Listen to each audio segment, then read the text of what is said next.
Welcome to Moonlight Recaps, where we do top 10 film, TV, and cinema countdowns, as well as movie recaps. Saddle up, Dragon Riders.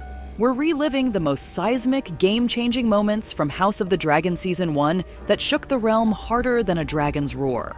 From jaw-dropping betrayals that hit like wildfire to heart-shattering tragedies that drowned us all in tears, this countdown is going to hit you harder than Tyrion Lannister's wine rack. And if you're new here, do me a favor and hit that subscribe button. You're going to want a front row seat for all the badass moments we have in store for you. You can't afford to miss before Season 2 kicks off. Coming in at number 10, Viserys naming Rhaenyra as heir. In the grand throne room of the Red Keep, all eyes were on King Viserys as he mournfully glanced at his late wife and son's portrait. You could cut the tension with a Valyrian steel blade. Then he dropped a bombshell, naming his daughter Rhaenyra as his heir. There she stood, draped in Targaryen black and red, her face a mix of determination and oh crap apprehension. The lords promised loyalty, but that eerie music was like a blazing siren, warning that some serious storm clouds were brewing over King's Landing. King of the Andals and the Rhoynar and the First Men, Lord of the Seven Kingdoms. At number 9, the invasion of the Stepstones. Talk about a masterclass in deception.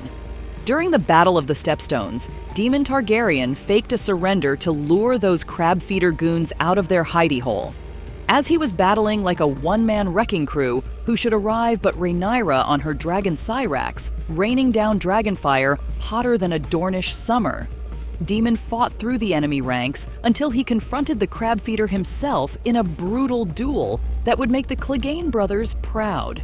With the enemy leader's head rolling, the battle was won. A total mic drop moment for the aunt-nephew duo.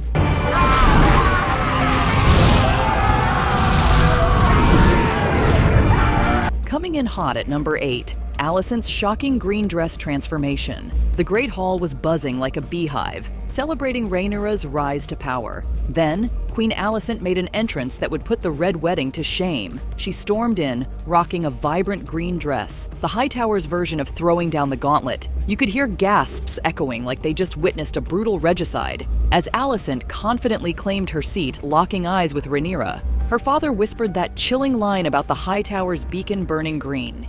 In that moment, you just knew the mother of all family feuds had been ignited. And House Velaryon, united. I hope to herald in a second age of dragons in Westeros. Sliding into number 7, Vaemon's head removal, and Aemon claiming Vhagar. In the tensest throne room scene since Ned Stark lost his head, Vaemond Valerian had the audacity to call Rhaenyra's kids bastards right to her face. Dude was dripping more venom than a Dornish viper. Well, the king was having none of it and ordered his tongue cut out. But before anyone could blink, Daemon straight up beheaded Vaemond without a word.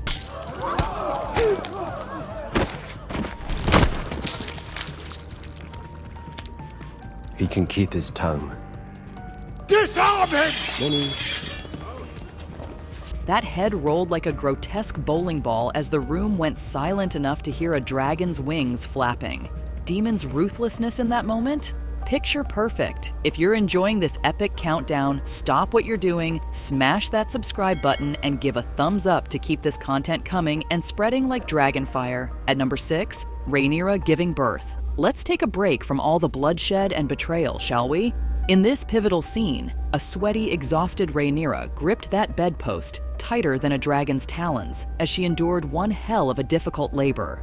With her trusty ladies-in-waiting coaching her along and poor Sir Harwin Strong looking like he was about to faint, Rhaenyra finally delivered her new prince, or should I say princess. One look at that baby's raven locks and strong features, and those paternity whispers got cranked up to 11. As family trickled in, throwing not-so-subtle side-eyes, you could just feel the scandal brewing hotter than a dragon's fiery breath.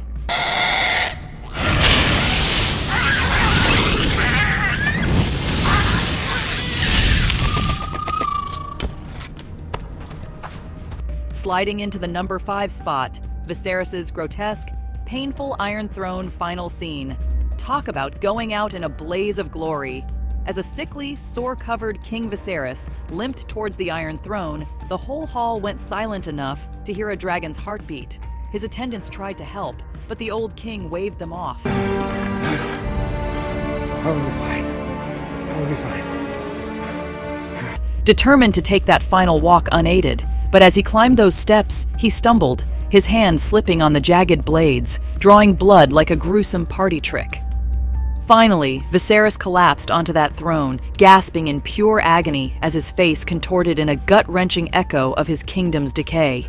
Yeesh. Talk about driving the point home that wearing the crown ain't all it's cracked up to be.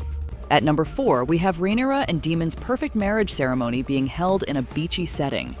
After Laena Valerian's funeral, Daemon and Rhaenyra decide to marry each other in a bold and strategic move.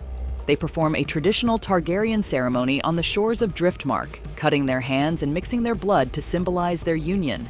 This marriage not only strengthens their personal bond, but also solidifies their political alliance, making a powerful statement to their rivals and significantly impacting the power.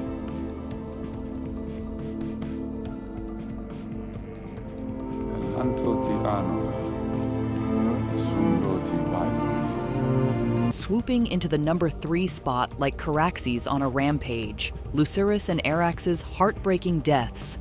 Deep breath. Okay, I'm not gonna lie. This one shattered me into a million pieces. As a fierce storm raged over Storm's End, young Lucerys struggled to control his dragon Arax against those wicked winds. Then, ominously emerging from the clouds like a vengeful spirit, here comes Aemon Targaryen on the massive Vhagar. Aemon goaded the kid, and suddenly, all hell broke loose as the dragons engaged in an apocalyptic aerial duel. In a moment burnt into my brain forever, the monstrous Vhagar caught Arax in her jaws, ripping the poor beast apart as Lucerys plummeted into the churning sea below. As his body disappeared beneath the waves, the camera lingered on Aemon's face, showing that deep, haunting conflict. I'm getting misty-eyed just revisiting it.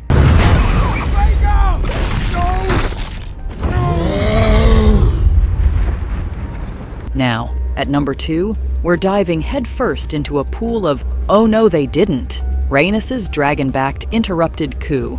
Coronations are always a grand affair, but Aegon's ascension to the throne took grand to a whole new level. As the crowning ceremony kicked off in the dragon pit, a thunderous rumbling shook the ground. Suddenly, the floor burst open, and who should emerge amid the chaos but Princess Rhaenys herself, riding in on the dragon melees like an avenging angel. The beast's roar was enough to shut every gaping mouth in that crowd. As Rhaenys locked eyes with the freshly minted king, you could practically see the heat shimmering off her armored body. For one electrifying moment, it really seemed like she might rain down Dracarys and end this conflict before it could begin in earnest.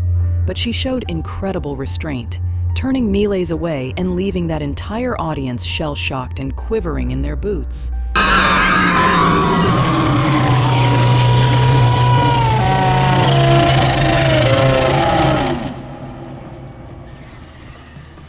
The number 1 most insane, unforgettable, game-changing moment from House of the Dragon is Aegon's contested crowning and war being declared. At last, we've arrived at the moment that set the entire realm ablaze. Aegon's crowning in the Great Sept of Baelor. As the bastard usurper stood at the altar with that crown being lowered onto his head, cheers erupted that were quickly drowned out by murmurs of dissent from Rhaenyra's loyalists gathered outside. Then, just as Aegon was being officially crowned, a messenger burst through those doors like a bat out of hell, announcing that Rhaenyra had declared herself the true queen. In an instant, that room exploded into pure pandemonium as lines were drawn, sides were chosen, and oaths were sworn amidst the thunderous beating of the drums of war. Folks, I'm getting chills just recounting it. This was the spark that lit the inferno of the epic dance of the dragons. Westeros would never be the same again. So which game-changing moment rocked you hardest? Daemon's ruthless beheading, Lucerys and Arax's heartbreaking deaths, or Rhaenys' badass dragon entrance? Let me know in the comments. And if you were even half as amped as me, smash that like and subscribe. I'll see you in the next one.